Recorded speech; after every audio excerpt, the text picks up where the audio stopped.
Greetings, my fellow math nerds. Welcome to Amplifying Voices, NC2ML's We All Speak Math podcast. My name is Josh Griffin, and with me today are my co-hosts, Margaret, Borden, and Emily Hare. Today's episode is a quick preview of what's to come this year. Emily, before we go any further, can you tell our audience about NC2ML and the We All Speak Math campaign? Sure. So, hello, everyone. My name is Emily Hare. I have been with NC2ML for a long time. So, for those of you who are new to this work, it's North Carolina Collaborative for Mathematics Learning. It really should be NC squared ML, but it's a whole thing. For some reason, we've just always called it NC2ML. But NC2ML started 2016-ish. If y'all can go back in your mind and think about what was going on in 2016. We had a lot of updates for our standards in North Carolina. And there was a group of folks, a group of district leaders and educators who've been working on those standards revisions together, and they just looked at each other and they were like, we have got to do something together to make sure that we're supporting what these revisions look like in the classroom. And we have some resources because that we were thinking back to, I guess it was 2012-ish, and Common Core came, and we were all, I think, across the state in rooms that summer, just pulling all of our notebooks together and trying to come up with all the resources for the new standards. And we didn't want to have that experience again. But from that summer, it's really grown so much because we've moved into working on problems of practice together. If you were with us in the beginning, you might remember instructional frameworks. So we've got instructional frameworks for all the grade bands. And then we moved more into thinking about some of the pedagogical practices that are important to support with that. So it's not just about the wonderful tasks that we all have, but now how do we support that work? So there's a new project that's been funded by NSF called the Visions Project that we've been working on for, I guess this is year 3 now. We're entering year 3. And so we've been together for a couple of summers, a couple of years, and we've been making some wonderful resources from across K-12. There's been a co-design group for K-5, 6, 8, and 9, 12. And this series that we're about to embark on is really focused on our high school project that we've been working on. So already on nc2ml.org, you can go to the resources tab under high school, and you can check out some really wonderful resources. And this work is to really think about how to support discourse in the classroom. So that's why it's called We All Speak Math, because we do all speak math, and we are wanting to get really good about how we're supporting folks to make sure they have those experiences where they feel like we all can speak math. So I hope that explained a little bit about kind of where we've been and where we are now. Margaret, now that the audience knows what this is, I'm wondering, can you tell us a little bit more about what the purpose of this podcast is? Absolutely, Emily. Thank you so much for sharing all of that wonderful insight into what NC2ML is and the We All Speak Math campaign is. Sounds like it's been an awesome project so far. I joined about halfway through with the Math 4 standards, so we'll talk more about that later on. But the purpose of this podcast is to bring practitioners and researchers together so we can dig deeper into the power of discourse moves in the mathematics classroom and what speaking math in class can do for our students. As Emily shared, the We All Speak Math campaign began last year with a monthly rollout of materials. This is year 3 of a project. So we did some visioning in the first year, and then we rolled out our first campaign. And you can find those materials on our website, like she was pointing out. And this year, we're working to get this important work out to more people in the state and think more critically and deeply about what the work looks like in the classroom. And that's why we thought this podcast would be really awesome, because then we can talk more about the materials and talk more about the discourse moves and learn from each other in conversation, which has been what the NC2ML collaborative has been all about all these years. Learning about discourse through discourse. Who would have thought that, right? It sounds like though we're in for a lot of enriching discussions. I know we've already recorded a few of these, and so far it's been a blast. But this whole purpose of this one is to figure out exactly who we are as your co-hosts, because I think it's important for listeners to learn about the people that are going to be hearing their voices quite a bit. So Emily, it ain't going to be me. Let's start with you. what is the role and what is your role and what path led you to be here today as part of this podcast for North Carolina? Sure. So I'm gonna start at the beginning. I started as a high school math teacher. I worked for Randolph County Schools. And then through that role, I was introduced to something called Project Lead. We have a lot of folks in the state that participated in Project Lead. And that's where I kind of got connected to some folks from UNC Greensboro who were doing some work around um, task-based instruction. And through that, I decided to go back and get my master's, and then eventually my doctorate degree. And so the reason I share that is because when I was at UNC Greensboro working on my graduate degree, I was a research assistant when NC2ML was formed. And so I really worked that first year, particularly in partnership with DPI when we were still focused on the high school standards. That first year, we were just really looking at high school. And then the next year is when we started picking up K-8 revisions to standards. But we had this instance on Canvas. I don't know if anyone remembers that, but we had some just-in-time webinars that first year.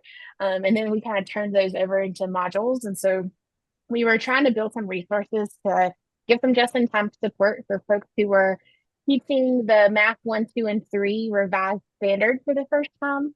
And since then, I have loved the work we've done with NC2ML, and I've been very much connected to it. I refuse to leave because just the conversations Margaret and Josh, you all were talking about, learning about discourse through discourse. I think the conversations that we all have are really important. And the resources that we've co-created over the years I've just seen in different districts I've worked in, how powerful those can be. So now my day job is the director of math for Guilford County Schools. So that's my day-to-day role that I take on. It's been kind of cool because particularly with this last project, we've been able to use a lot of the resources that we are using and creating with NC2ML, even with some of our work in Guilford. So I think just having those conversations and seeing how some of those resources can be used at the district level have been really important and really interesting for me to think about. That's fantastic. So when in your process did you realize that you wanted to go to the district level and impact teachers? Oh, that's a really great question. I think I'm actually going to take a broader approach to that question because it was a really hard decision for me to leave the classroom and even just become a research assistant at UNC Greensboro. I clearly remember the spring when I was making that decision, and it was when I was finishing up my master's and transitioning into my PhD studies. And there were a lot of tears shed because I was not ready to leave the classroom. And I remember just having lots of conversations with a lot of mentors that I had the pleasure of having a relationship with, particularly through Project Lead, and thinking about how the time in the classroom was so important. And it was time to stretch myself and challenge myself and think about how to have a broader impact on math education. I was really changed in that Project Lead that I did in that institute that I had the pleasure of being a part of.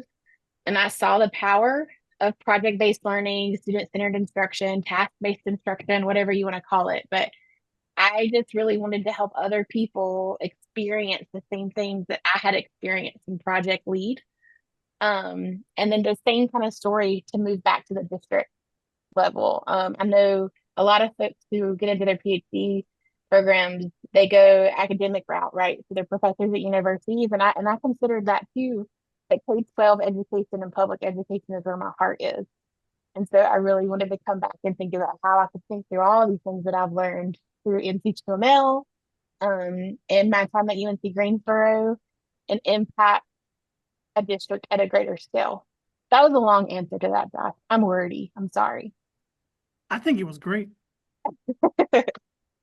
Emily, I was wondering if you might be able to share a little bit, since clearly you're passionate about all of these wonderful, innovative practices in math classrooms and specifically discourse. something that we've been working on together for a while.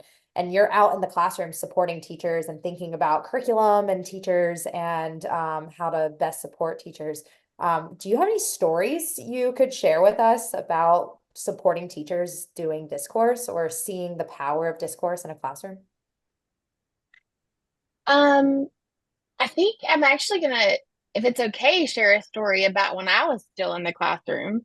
Absolutely. Because I think what I've learned from even my own teaching experience is that we just have to try it, right? I remember some of these similar moves we talked about with the discourse moves. We All Speak Math campaign was really promoted by Project Lead as well. And I remember revoicing being one of those.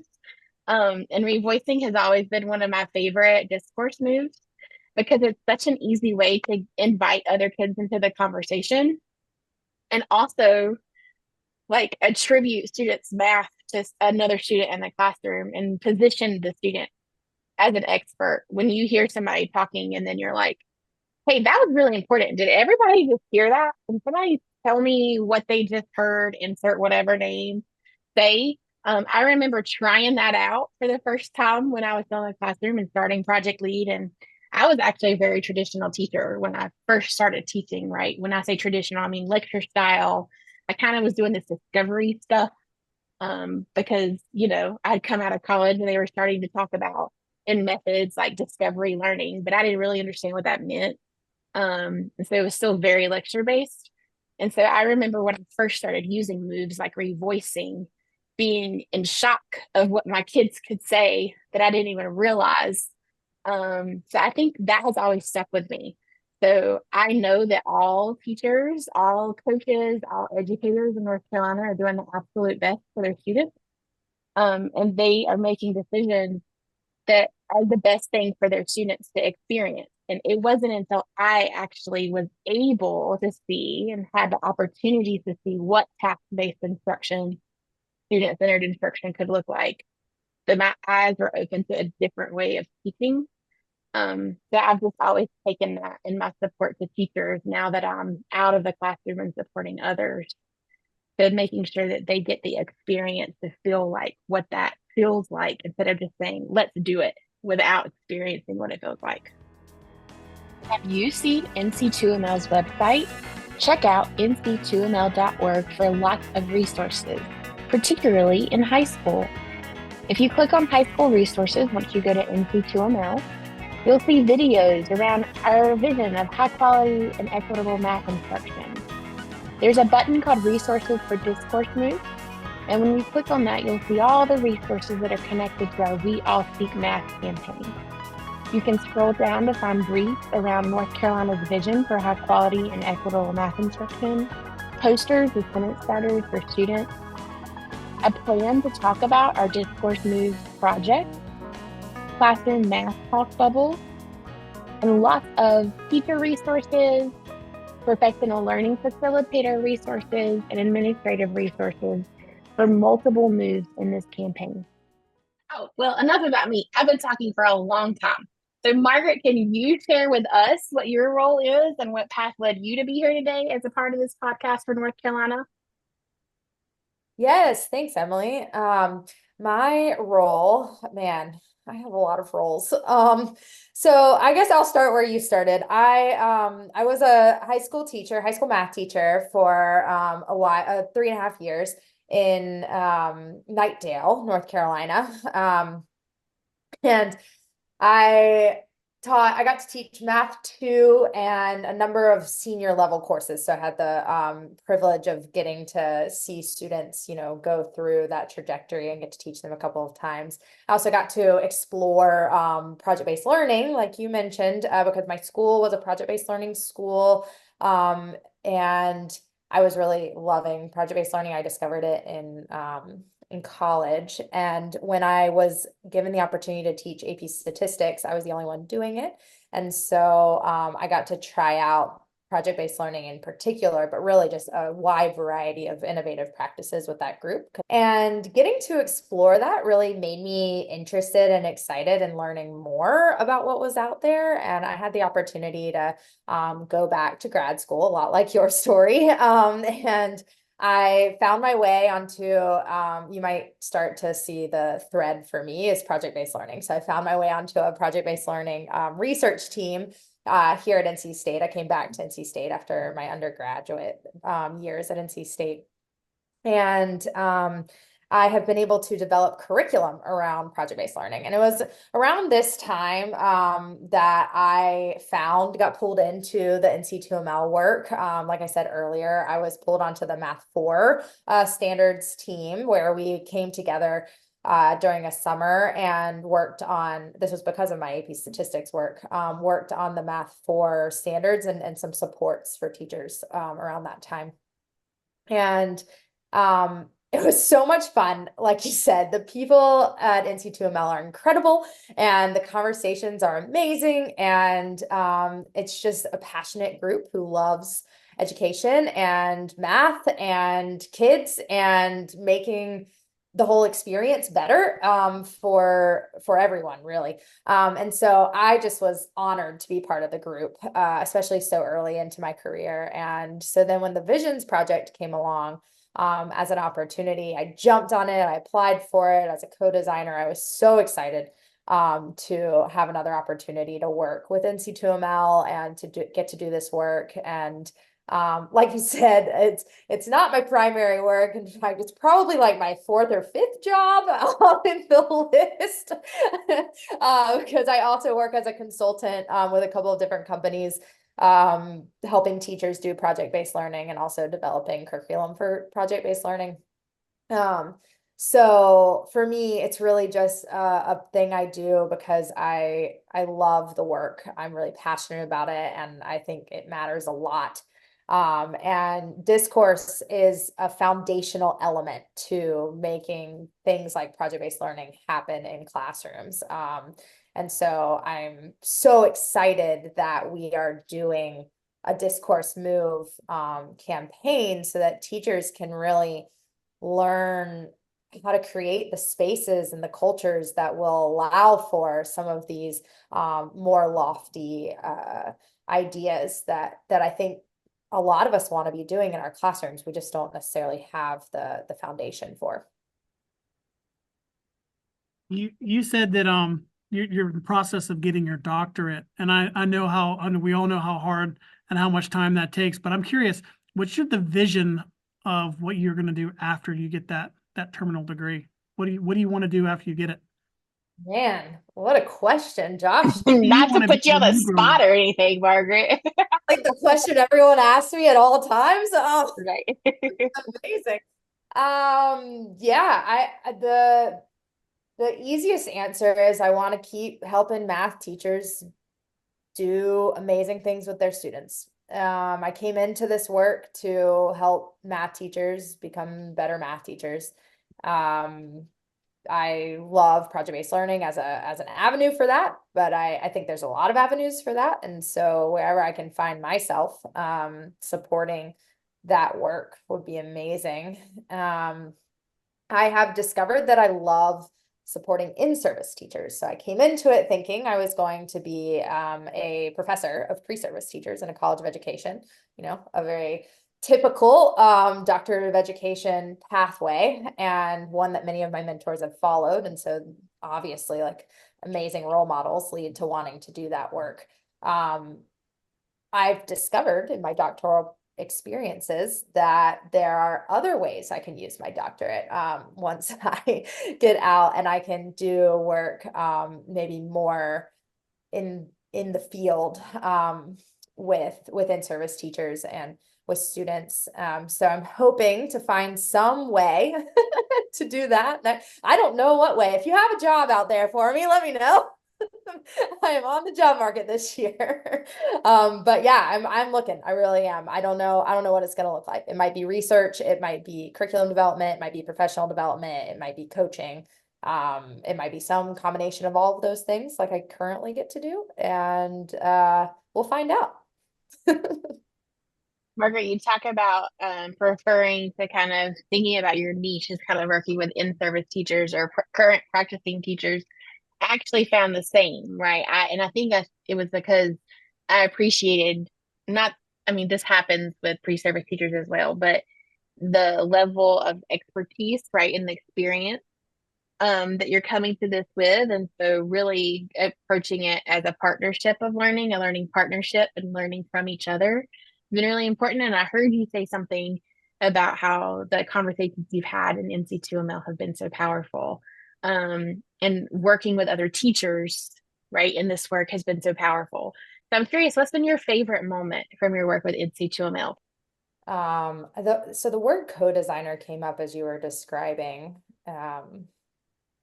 what you're talking, like what our work is, and a while back I had a real concern that I was leaving the classroom too early. I mean, like I said, I left at 3.5 years.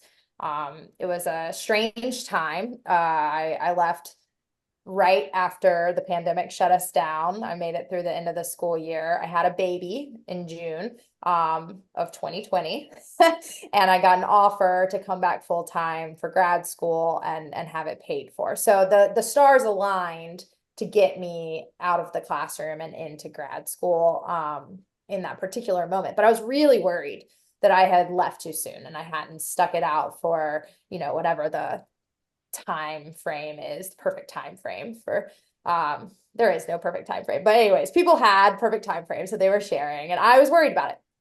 And one of my mentors in the visions team shared with me that it's always going to come back to listening and co-designing. Like you said, it's a partnership and no one in the partnership has all the answers, and we all have the opportunity to learn from each other. And every year and every day, someone is learning something that I can learn from and able to share something that I can learn from. And so if I continue to listen, whenever I can, to whoever I can, then I will have a better chance of being able to support teachers in the way that I want to. And so I've tried to take that to heart. And so as I've continued the work, such as like going and leading the DPI seminars last year, or webinars for the state around discourse moves, I tried to incorporate and ensure that I was not the one doing all the talking. Like I said, we're supporting discourse through discourse, and I wanted our teachers discoursing, if you will. I wanted them to be sharing their ideas and have many opportunities to do that, whether in written form or verbal form, even in a digital webinar space.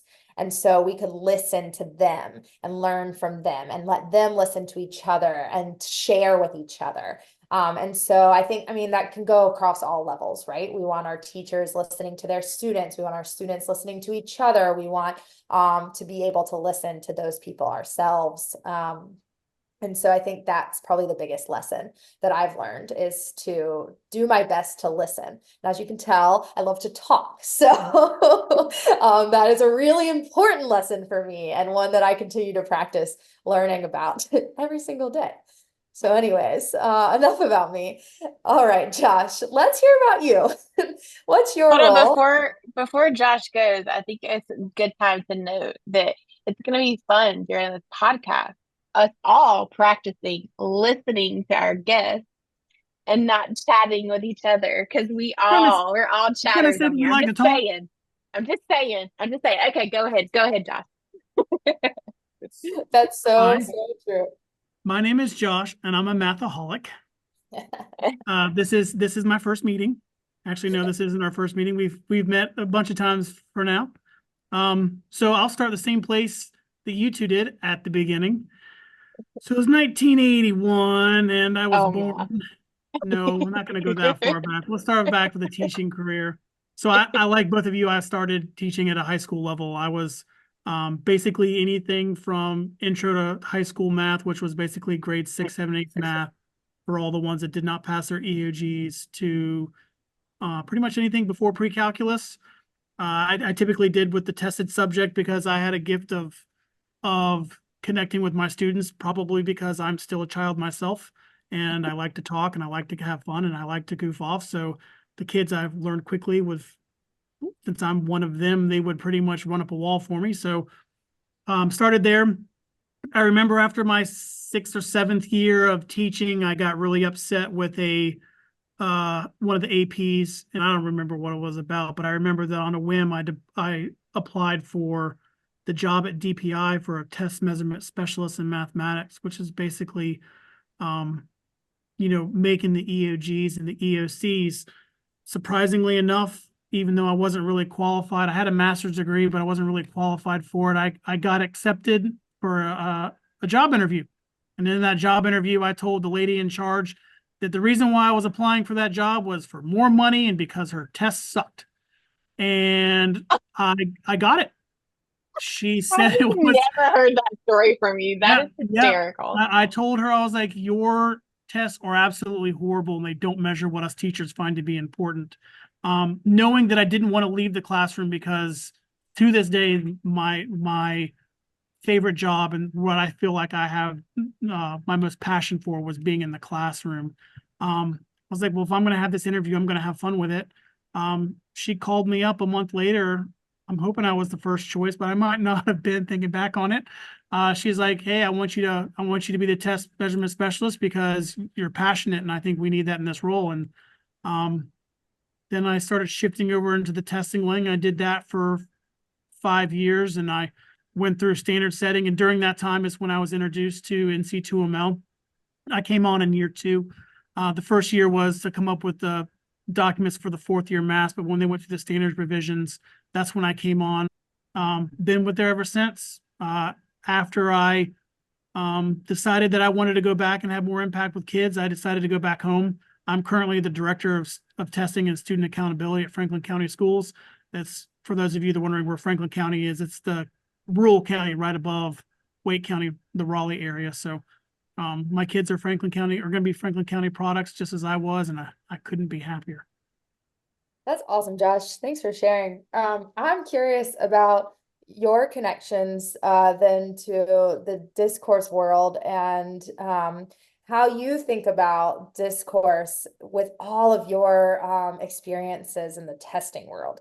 Because I know we all are curious about what can do the best work for getting our kids great scores on those tests, but also to not let the test take over our lives. And I know you have a lot of great advice for this. So oddly enough, I would say the easiest way to beat the test is to ignore the test, right? If you have rigorous instruction, if you have high quality instruction, which I believe, I'm a social constructivist, which means that I believe that learning is created and knowledge is created through talking, right? Because I always got high scores when I was in the classroom, taught in Wake County, and geometry was my thing back in the day. I don't know if any of you had the pleasure of teaching geometry, but I would see that my geometry classes were not only, highest, the top of the school, but they were also top of the county. And my firm belief of getting kids to talk about mathematics is the reason why I think that my scores were so good. I know it was because of the rigor, and I know that students work harder for you than they do themselves was a key component of that as well. But I think constructing knowledge through discourses is what got me. And I never thought about the test. I never talked about the test. I just made sure that my instruction was aligned to the standards, and I made sure that my instruction was rigorous. And I wanted to make my classroom assessments harder than anything they've ever seen. So I tell my kids, like, as long as you try your best, you are prepared for this. I don't care how you score.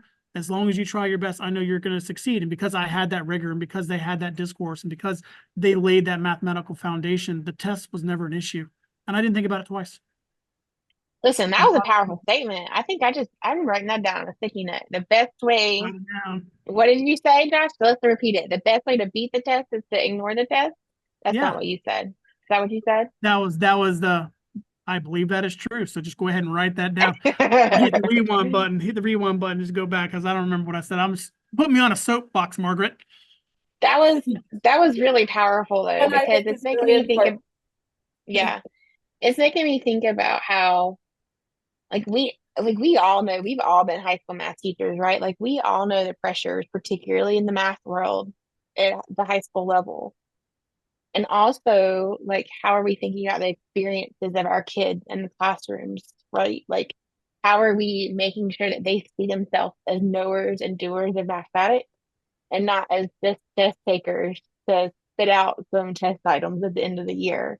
So I really like the way that you talked about that. That was really powerful. Why, thank you, Emily. All right. Well, that's enough about us for now. We can't wait to hear from some more voices.